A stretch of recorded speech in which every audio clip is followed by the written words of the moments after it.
Guys हामी यहाँ सुर्खेत ज्वाला त्रिस्थान नाभिस्थान ज्वाला भन्ने ठाउँमा हेर्न गएको थियौँ। बाटोको अवस्था छ। आयो आयो आयो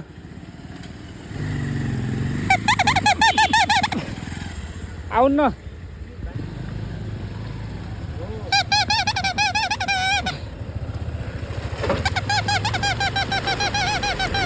ओ माई गॉड।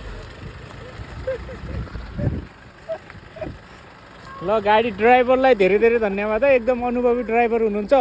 ए भाइ कहाँसम्म जाने? हामीले लगिदिने हो, हामीले लगिदिने हो। लगिदिने सर, बस्नु न।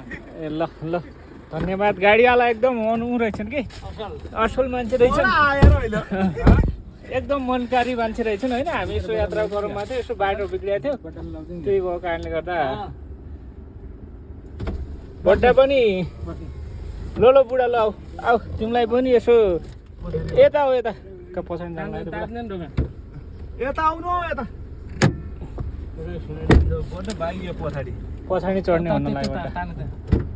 है आऊ यहीँ ल, तिमीलाई बुढा मान्छेलाई यसो न एकचोटि सेवा गर्ने मौका मिल्यो। ल ल गुरु ल धन्यवाद है तपाईँलाई, तपाईँ एकदम मनकारी हुनुहुँदो रहेछ यार गुरु। ल ल यस्तै सेवा गरिदिइरहनु है। ल